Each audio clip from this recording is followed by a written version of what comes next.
Look at the riverfront of early Brisbane. This density of factories and brick warehouses defined an industrial footprint that dominated the area for decades. Fast forward 15 years, those same brick facades anchor a thriving arts and cultural hub. Industrial shells sit directly beneath a modern, rising skyline. That vertical growth has flooded the streets with new life.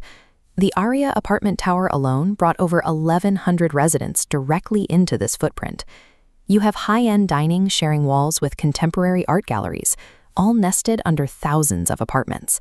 It is an incredibly dense, tightly packed environment.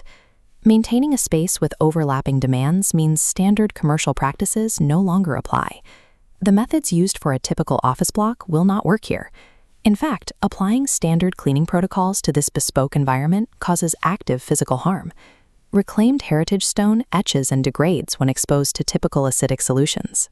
Standard commercial glass sprays leave behind microscopic residues that strip the protective properties from UV filtering gallery windows. Then there is the logistical friction. Running industrial pressure washers to deep clean a venue after midnight triggers immediate residential noise code violations. Keeping this cultural space intact requires an entirely different approach. It is an invisible science of chemistry and timing. Let's start on the outside. Because this area is constantly evolving, active construction sites generate a continuous drift of airborne dust and mortar splatter. When that debris settles on a century-old brick facade or a reclaimed timber shopfront, abrasive scrubbing or high-pressure washing will permanently scar the grain. To dissolve mortar dust without burning the heritage brick, strictly use alkaline cleaners in the pH 10 to 12 range. Acidic compounds destroy the surface. To deflect that debris, we use clear polycarbonate panels and seal HVAC conduits to block vector dust. The texture of these buildings dictates their market value. A gallery owner pays a premium specifically for exposed brick. If that aesthetic is compromised, the economic viability of the tenancy drops.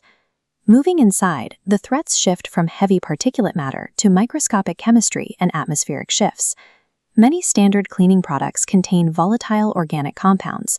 When applied in enclosed spaces, they off-gas fumes that chemically react with oil canvases and delicate sculptural materials. The glass shielding those artworks is heavily specialized. It filters out damaging UV light, but standard ammonia-based cleaners leave a thin film that completely negates that UV protection.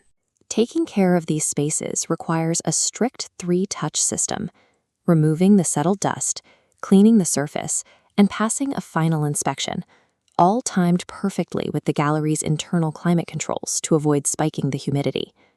In this layer of the building, sanitation is indistinguishable from art conservation. Down the hall, boutique bars and small footprint restaurants attempt to push high volumes of food and drink through tightly retrofitted layouts. These kitchens operate under the exact same strict food safety standards as massive corporate chains, but they have to manage it with a fraction of the floor space. This flowchart reveals a common hidden bottleneck. A kitchen serving 60 diners might be retrofitted with a grease trap rated for only 30. To prevent an overflow, it requires highly frequent, targeted professional pump-outs to handle the excess capacity. For these small operators, sanitation is a strict, integrated compliance mechanism that keeps the venue legally operational. Now stack these environments vertically. You have families sleeping in apartments, positioned directly over active restaurant exhaust vents and late-night loading docks. The city enforces strict local noise limits. Any high-impact, high-decibel maintenance is strictly prohibited between 10 at night and 7 in the morning. As you can see on this timeline, mapping out a single day requires strict logistical coordination. Exterior pressure washing happens in the daytime wedge, silent gallery prep occurs just before dawn, and kitchen deep cleans squeeze into the narrow window right after service closes. Navigating this 24-hour clock is just as critical to keeping the doors open as the chemical knowledge applied on the ground floor. From specialized heritage chemistry to climate-controlled art conservation, stringent food hygiene compliance, and residential noise logistics, they must all lock together perfectly, every single day. When all of these distinct layers synchronize perfectly, the people interacting with the space notice absolutely none of the effort.